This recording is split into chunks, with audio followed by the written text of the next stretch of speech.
Hello, Internet. So, yeah, my name is Ty Gay. I am here to talk about some accusations that have been made about me and my academy. So let's get into it. First, I want to say that I do not believe in vigilante justice at all. So with that being said, I do believe in knowledge. So let me just give you a little backstory here. So there was a post made by Tamara Benton on her Facebook the other day. I'll pull it up here so I can read it to you guys. I'll also post it or edit it in someplace. But it reads like this.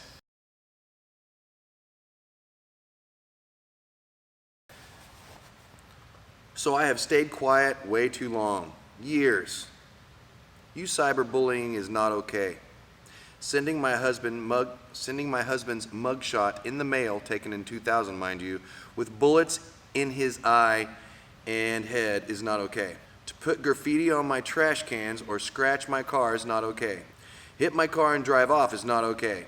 Having dozens of people sending me hate messages from fake accounts on every social media site is not okay. Telling me in fake messages a bomb will blow me up is not okay.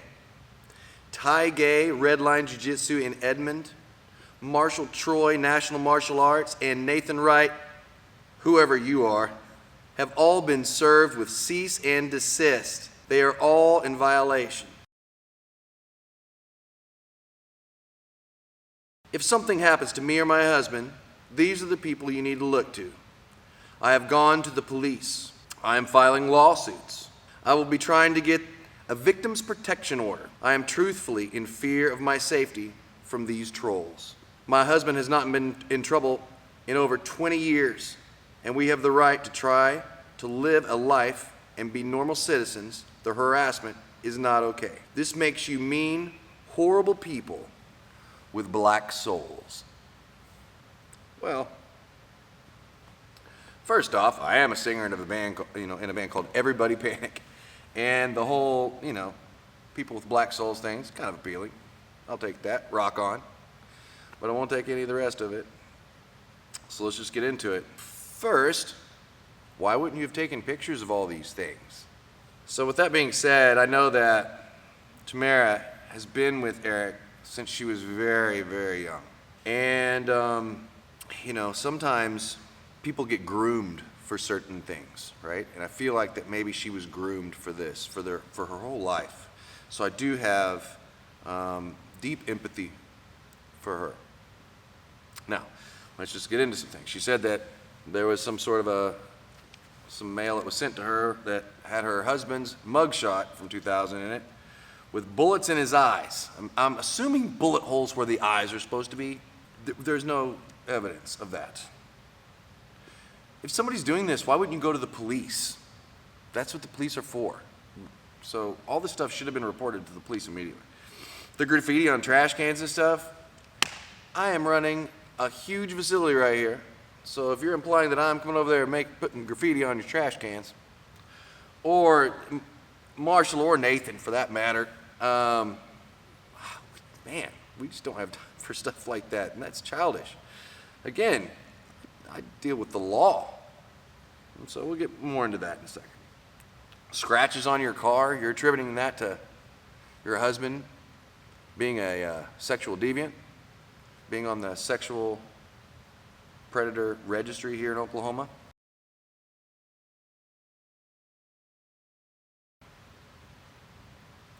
Somebody hit your car and then drove off. You assume that's me? You think that's me that did that? Did it really even happen?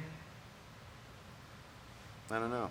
Sending messages to you from fake accounts.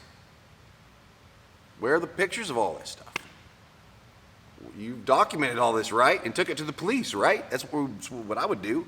And then saying that I sent you a bomb threat. You didn't say I specifically did it, but after you said messages, a bomb will blow me up is not okay. Ty Gay, Mark, you go right into my name after that, so I'm assuming that you're saying that maybe I did that? I'm sending you bomb threats? Again, Where's the proof of this? So here's the thing. Here's what really happened. A year ago, I found out that there was some sexual predators in an association that I'm loosely affiliated with, Hicks and Gracie's thing. And so he had this guy named Dave Arnbeck in there.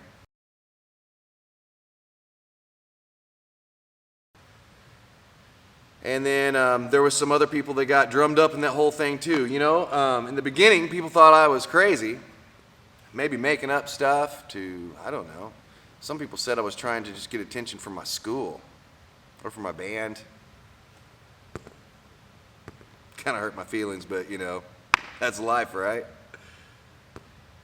But we got a lot of people out of associations that shouldn't be in associations. A lot of people banned from tournaments. Kept a lot of people from being around kids that shouldn't be around kids.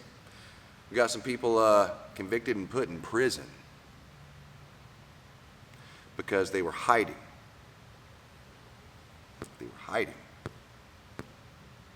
And they had molested children.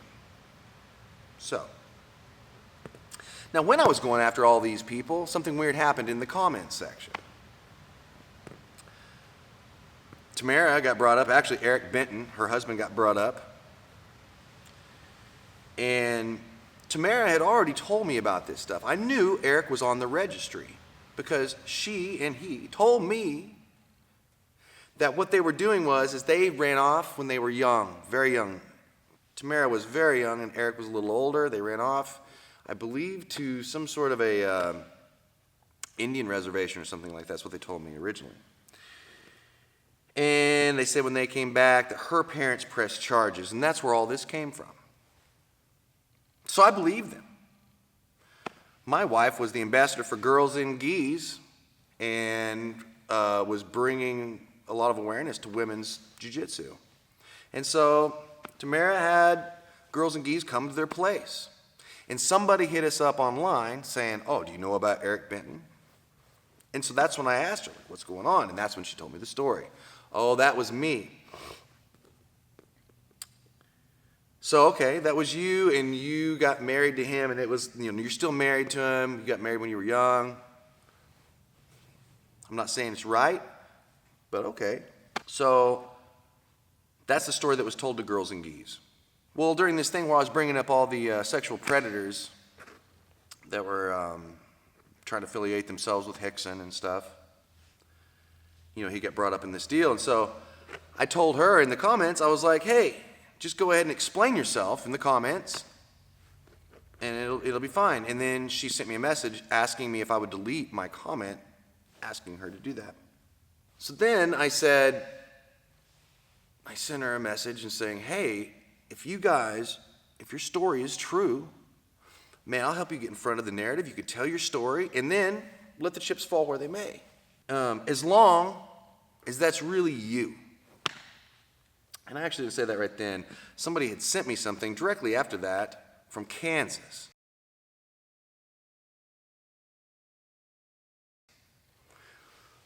And it contradicted their story quite a bit. In fact, it said it was somebody that was between the ages of 14 and 16, so I'm guessing 15 years old. He was 28 at the time. And, he went to prison over it. All right? This is very disturbing to me, and so I asked her, I was like, just tell me, if it was you, we can work this out, we can figure out a way, we'll make a video, you can tell the world your story. But if you're lying to me, I will crush you.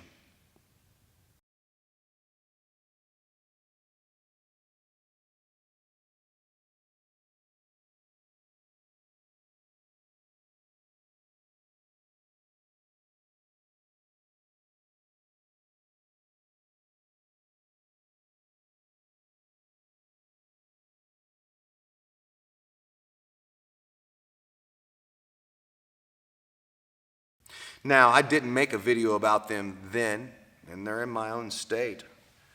But I had friends, they went to the authorities and had lots of information. Well, The authorities looked at it like this, the DEA of Cleveland County. They looked at it like, well, we've been sent videos and stuff and pictures of you teaching children. What are you doing teaching children?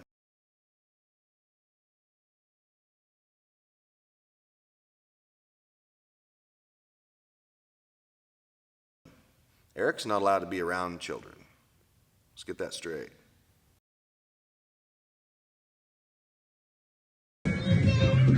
This is where you're going to get that Tamara sweep. When they go for the Tamara, they tie it on, and then with that sweep. So you've got that good thrust in there.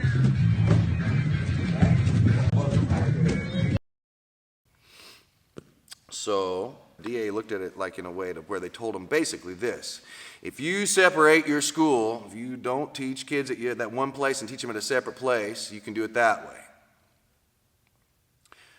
So they did that. They shut down their kids program for a while until they opened up another place where they could put the kids in. They have other instructors teaching those kids. And nothing against the instructors that are there. I'm sure they're great people. Here's the thing. Don't like the fact that he lied to the Jiu-Jitsu community about why he was on the registry. Why did he do that? And I'm not bringing up his rap sheet. I mean, and here's the reason why. It's thick. There's plenty of stuff here. I believe that Jiu-Jitsu is the great reformer. I really do. I believe it can reform almost anything, except sexual predators. They have a higher reoffense rate. And, you know, when you're in an art like Jiu-Jitsu, we're in close proximity all the time. So to put somebody in power like that in a Jiu-Jitsu type setting, I believe is wrong. He's a black belt. I think that's wrong. This is my personal opinion, which doesn't mean anything, but here's the thing. I think that people should have the opportunity to understand who their professor is. Like, research everybody that you're getting instruction from. It's not that hard. Do your homework. Especially if you have kids. If you have kids and you're not researching the people that are teaching them, then, man, that's on you right there. Now, listen, judo and wrestling and stuff have a governing body. Jiu-Jitsu does not. We have governed ourselves for a very long time. For example, a kid gets a black belt somewhere, unacceptable. We throw a fit. We write articles about it, videos about it. Or somebody rips somebody off at a seminar. Oh, we're going to put them on blast, make a video with their face and name on it and everything else, talk about how bad they are, never go there. So, one eerie thing that I noticed the last time that I went after sexual predators and got some put in prison is that people are more apprehensive about talking about sexual predators than they are with kids maybe not deserving a black belt and getting it, right? You're supposed to be able to be 19 before you get a black belt. And so people get up in arms over that. I think our moral compass is a little off. So I wouldn't have made this video if Tamara hadn't made her post saying that, you know, accusing us of some pretty interesting things. I love Jiu-Jitsu, and I love people. And as a black belt, as a Gracie Jiu-Jitsu black belt, my job it's my life. It's not a job. Is to empower the weak against the strong, the child against the bully, and the woman against the violent man. I stand up for those who can't stand up for themselves. When you have an inappropriate relationship when you're 28 with someone that's 14 or 15 years old, and it's so inappropriate that you go to prison over it, I just don't think I want you on the mats. That's not a law. That's just me. We do background checks on everybody, so I think this is important. And the last time they kind of hid in the cracks and whatever, and they got like a slap on the wrist from the DEA. Well, they should have stayed hidden. And here's the thing, and here's why she wrote this.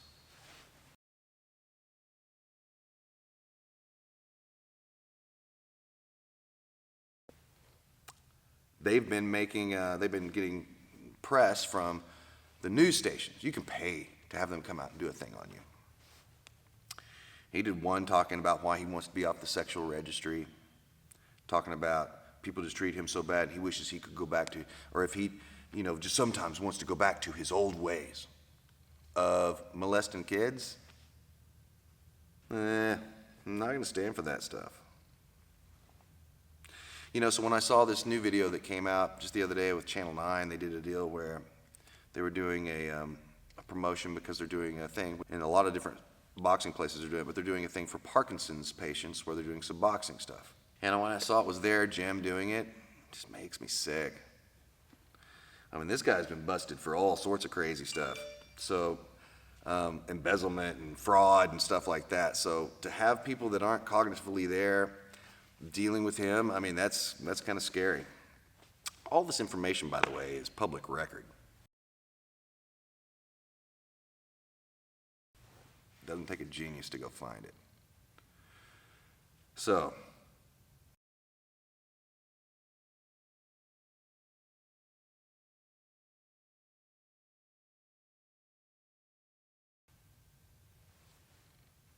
if you're in a position, and Tamara, this is directed at you. If you're in a situation and you can't get out and you've maybe been groomed for some stuff and you want a way out, there are programs for people like you.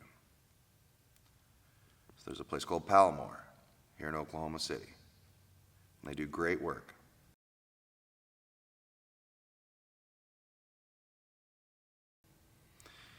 And Eric, as far as you go,